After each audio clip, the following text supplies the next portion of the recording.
Saya Nina, yang bekerja sebagai sekretaris desa di Desa Harapan. Sejak bulan Juli, saya mendapat mandat menjadi salah satu anggota tim penyusun rencana kerja pemerintah atau RKP Desa untuk tahun depan. Tim penyusun RKP Desa Harapan ini beranggotakan 11 orang. Di tim ini, selain saya yang mewakili perangkat desa, ada teman-teman lain dari tokoh masyarakat, anggota PKK, Karang Taruna, kelompok perempuan lainnya, dan sejumlah elemen masyarakat desa. Awalnya, saya belum tahu apa itu RKP Desa. Setelah membaca Undang-Undang Nomor 6 Tahun 2014 tentang desa dan mendapatkan penjelasan dari Kepala Desa selaku pembina tim penyusun RKP Desa, saya menjadi paham. RKP Desa merupakan rencana pemerintah desa yang disusun untuk melaksanakan pembangunan desa 1 tahun ke depan. Ini termasuk perencanaan pembangunan untuk meningkatkan fasilitas kesehatan, pendidikan, pertanian, pengelolaan lingkungan hidup dan sumber daya alam, serta perekonomian guna meningkatkan kualitas hidup masyarakat di desa. Yang jelas, rencana pembangunan yang disusun dalam RKP Desa ini harus sesuai dengan rencana pembangunan jangka menengah atau RPJM Desa yang telah dibuat sebelumnya untuk jangka waktu 6 tahun ke depan. Jadi, poin-poin yang ada di RKP Desa harus sesuai dengan RPJM Desa. RPJM Desa dan RKP ini nantinya menjadi satu-satunya dokumen perencanaan di desa. Kedua dokumen ini juga menjadi dasar dalam menyusun APB Desa yang diatur melalui peraturan desa. Mengingat pentingnya RKP Desa dalam tahapan pembangunan desa, saya bersama tim penyusun RKP Desa harus kerja keras membantu merancang apa saja yang menjadi prioritas pembangunan setahun ke depan. Program-program yang nantinya dimasukkan di RKP Desa ini juga harus disinkronkan dengan program pembangunan pemerintah kabupaten atau kota ataupun provinsi biar bisa saling melengkapi.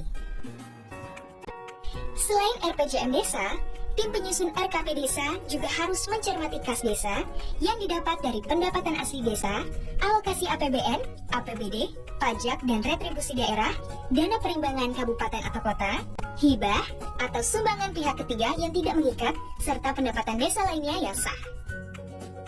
Termasuk pagu indikatif yang ada di APB Desa. Ini penting karena apa jadinya kalau rencana pembangunannya bagus tapi anggarannya kurang. Tim penyusun RKP pun harus membantu mengevaluasi APB Desa tahun sebelumnya agar program pembangunan bisa berjalan berkesinambungan.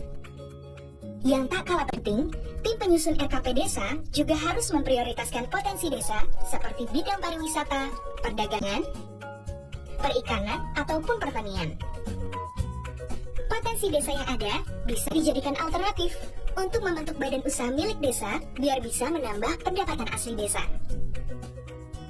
Ini adalah data tentang berapa jumlah penduduk miskin, pengangguran, anak putus sekolah, penderita gizi buruk, ataupun kematian ibu, bayi, dan anak balita.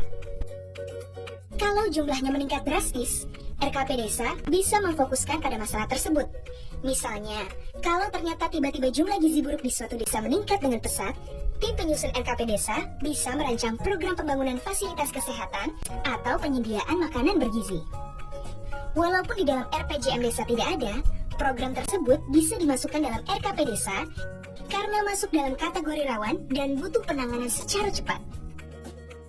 Memasuki bulan Agustus, RKP Desa selesai disusun dan tinggal disosialisasikan melalui musyawarah yang melibatkan masyarakat desa, Badan Permusyawaratan Desa atau BPD, pemerintah kecamatan, kabupaten atau kota, dan provinsi, serta kepala desa dan perangkat desa. Saya bersama tim penyusun RKP Desa bertugas membantu memfasilitasi pihak-pihak terkait tersebut untuk melakukan musyawarah desa ini. Di forum musyawarah desa ini, RKP Desa dibahas. Program pembangunan desa mana yang perlu dilaksanakan tahun depan dan mana yang bisa dilakukan tahun depannya lagi. Setelah dimusyawarahkan, bulan September, RKP Desa dituangkan menjadi Rancangan Peraturan Desa tentang RKP Desa. Rancangan ini disepakati bersama oleh Kepala Desa dan BPD paling lambat bulan Oktober tahun berjalan.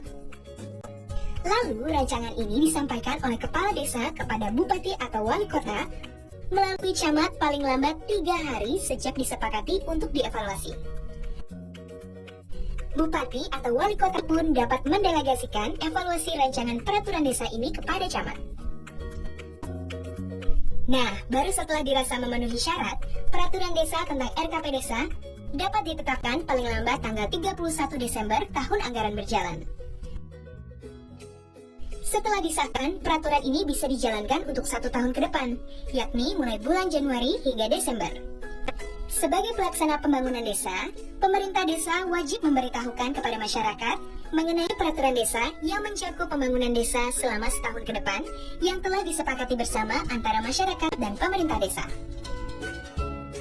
Tak lupa, tim penyusun harus menelaah data kerawanan desa dalam RKP Desa.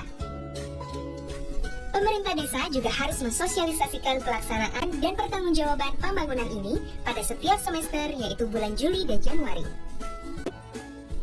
Sekarang, tugas saya bersama perwakilan masyarakat yang diberi amanat menyusun RKP Desa sudah selesai. Nah, kini kita sebagai masyarakat desa tinggal mengawal pelaksanaan pembangunan yang telah kita rancang bersama tersebut. Tapi jangan lupa, kita semua sebagai masyarakat desa juga harus mengawasi program yang sedang berjalan sekarang ini, hasil implementasi RKP Desa tahun sebelumnya. Ini semua semata-mata agar pembangunan desa bisa berjalan sesuai rencana, berkesinambungan, akuntabel, transparan, dan profesional demi meningkatkan kesejahteraan masyarakat desa.